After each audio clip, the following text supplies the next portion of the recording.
언제나 필승! 네, 반갑습니다. 필승입니다. 자, 이번에 분석해드릴 기업은 알테오젠입니다. 최근에 알테오젠에 대해서 꽤나 좀 많이 분석을 해드리고 있어요. 저 같은 경우도 알테오젠에 투자를 진행하고 있다라고도 말씀을 드렸고요. 과거부터 꾸준하게 알테오젠을 이때 이런 식으로 꾸준하게 좀 설명을 드리면서 어느 정도의 주가 상승이 이뤄진 것도 사실입니다. 다만 현재까지 주가가 많이 올랐다고 해서 단기간 내에 주가가 급등했다고 해서 관심권에 줄 만한 기업은 아니라고 보고 있어요. 저 같은 경우도 꾸준하게 오히려 더 비중을 늘려가면서 현재는 제 포트폴리오에 비중적으로 1등, 1등인 종목이 되었습니다. 아무래도 좀 주가가 오르면 오를수록 더 불타기를 하다 보니까 추가 매수를 지속적으로 하다 보니까 어느새 수익률도 가장 좋기 때문에 비중도 가장 큰 그런 종목이 되었다. 이렇게 말씀드릴 수가 있을 것 같습니다. 그에 따라서 저 같은 경우도 수익률은 꽤나 낮아졌어요. 비중을 좀 태우면서 수익률은 낮아졌지만 수익금이라던가 비중 같은 경우는 이제 탑 5 안에 드는 그런 종목이 되었다. 이렇게 보시면 될 것 같고, 지금 보시면, 자, 알테오젠, 106%. 이건 제 계좌예요. 106%의 수익을 내고 있고요. 계좌 하나 더 추가를 했죠. 제가 최근에 매수를 하면서, 제가 이날 매수했죠. 이때 매수를 하면서, 여기서 이제 급등 직전에 바로 매수를 해버리면서, 이런 식으로 28.7%의 수익을 내고 있습니다. 그럼 106%, 28% 이렇게 수익을 내고 있기 때문에 이제는 더 이상 매수를 하지 않겠느냐, 오히려 매도를 하겠느냐 한다면 저는 딱히 그렇진 않을 거라고 보고 있어요. 여기서 추세가 꺾이지 않는 한 오히려 지지가 잡힐 때마다 아니면 변곡점이 만들어질 때마다 추가 매수를 더 고려를 하고 있습니다. 그도 그럴 것이 알테오젠에 대한 이슈들, 알테오젠을 둘러싼 수혜, 호재들이 계속해서 발생하고 있기 때문에 그런 거예요. 일단 최근에 나왔던 것들을 위주로, 그리고 향후 알테오젠에 나아가고자 하는 방향성, 성장성, 모멘텀 이런 것들을 위주로 분석을 좀 해드리겠습니다. 일단 머크와 키트루다, 그리고 이쪽에 대한 독점 계약에 대해서는 제가 누누이 말씀드렸어요. 이 정도만 하더라도 실적 기준으로 1조 이상은, 최소 1조 이상은 지킬 거라고도 꾸준하게 말씀드렸고, 여기서도 말씀드렸죠. 여기서도 최소 1조 이상 찍힐 거다. 영업이익이 말씀드렸었고, 그 이후에 이제 머크르다의 독점적인 계약과, 그리고 머크르다가 SC 제형에 대해서, 그러니까 피하주사 제형이 이제 임상에 실패를 했죠. 그에 따라서 이제 알테오젠에 기댈 수밖에 없는 상황이 되면서 주가가 급등을 연이어서 하고 있는 것입니다. 지금 보시면 시가총액이 12조 원 정도. 그런데 앞으로 3년 늦어도 4년 내에서는 실적이 1조 이상 찍힐 이제 바이오 제약 기업이 되는 곳이고요. 여기서 추가적으로 나올 수 있는 그런 모멘텀 계약들에 주목을 해야 한다고 저는 꾸준하게 말씀을 드리고 있습니다. 쉽게 말해서 일단은 머크는 SC 제형, 그러니까 피하주사 제형이 실패를 함으로써 알테오젠에 기댈 수밖에 없는 상황이 왔고요. 두 번째로 머크뿐만 아니라 각가지 예를 들어서 렉나자와 아미반타만 이쪽에서도 오히려 SC 제형, 그러니까 피하주사 제형에 대한 그런 적응증이라던가 아니면 효능이 더 뛰어나다는 것이 임상 결과를 통해서 밝혀졌습니다. 그에 따라서 결국에는 정맥 주사가 아니라, 자, 지금까지 환자들이 약 5시간 걸려서 맞았던 링거 같은 거죠. 정맥 주사가 아니라 이제는 5분 만에 맞을 수 있는 피하 주사로 바뀌고 있다. SC형으로 바뀌고 있다는 것이고, 그에 따라서 글로벌 트렌드화가 되고 있다라는 것입니다. 그런 것들을 봤을 때는 향후에 나올 수 있는 그런 신약이라던가 의약품, 특히나 차세대 면역 항암제라던가 차세대 항암제, 차세대 치료제 같은 경우는 대부분이 다 SC 제형으로 나올 가능성이 상당히 높아지고 있다는 거예요. 왜냐하면 부작용도 더 줄어들고 효과도 더 뛰어나기 때문에 임상에 통과할 수 있는 확률이 훨씬 더 높아지기 때문에 그런 것입니다. 그뿐만이 아니에요. 조금 더 주목할 부분 중에 하나가 향후 10년 내에 대략 한 400조에 이르는 그런 글로벌 빅파마들의 블록버스터 신약이 특허가 만료가 됩니다. 그러니까 향후에 대략 한 이런 블록버스터급 신약, 그러니까 매출이 1조 이상 나오는 의약품들만 봤을 때에도 향후 10년 내에 55개의 의약품이 만료가 돼요. 10년 내에 55개의 블록버스터 의약품이 특허가 만료가 됩니다. 따라서 바이오시밀러가 시장 진입을 하게 되는 것이고, 그에 따라서 기존 이제 바이오 제약사들 같은 경우는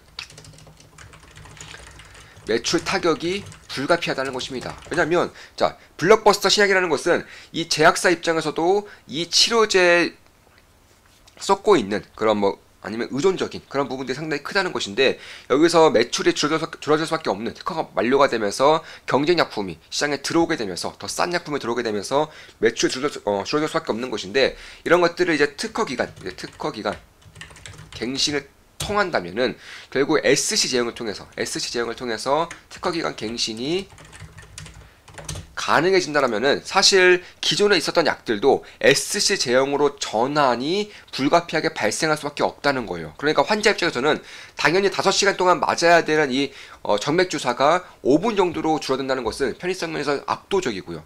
그리고 무엇보다도 효과 면에서 혹은 부작용 면에서 훨씬 더 뛰어난 모습을 보이기 때문에 환자 입장에서는 거의 축복과도 같은 일이 발생이 되는 거예요. 그리고 병원 입장에서 어떻습니까?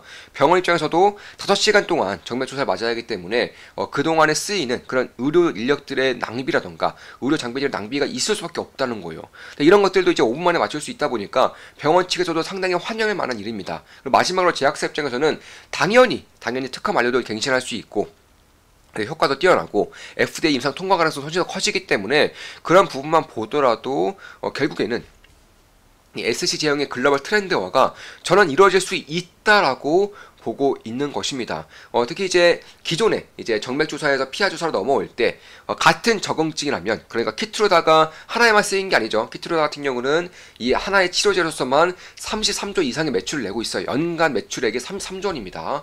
이 가운데에서 여러 항암 치료제로서의 역할을 하고 있는 것인데, 여기서 쓰이는 것들, 그리고 다른 암에 쓰이는 것들, 뭐 유방암이면 유방암, 아니면 고형암이면 고형암, 이런 식으로 위암이면 위암, 이런 식으로 쓰이는 것들이 적응증을 통해서 굳이 다시 새롭게 임상하는 것이 아니라 하나로서 통과가 되면 다른 쪽으로도 적응 정도만 보인다면은 자연스럽게 통과가 된다. 이렇게 보시면 되겠습니다. 다른 적응증도 승인이 된다는 것이기 때문에 상당히 빠르게 시장의 침투가 가능해진다는 거예요. 그에 따라서 지금까지는 시장에 대한 관심이 결국 워크에 키트루다 독점에 있었고요. 키트루다 같은 경우는 작년까지만 해도 2023년 기준으로 33조 이상의 매출이 나왔고요.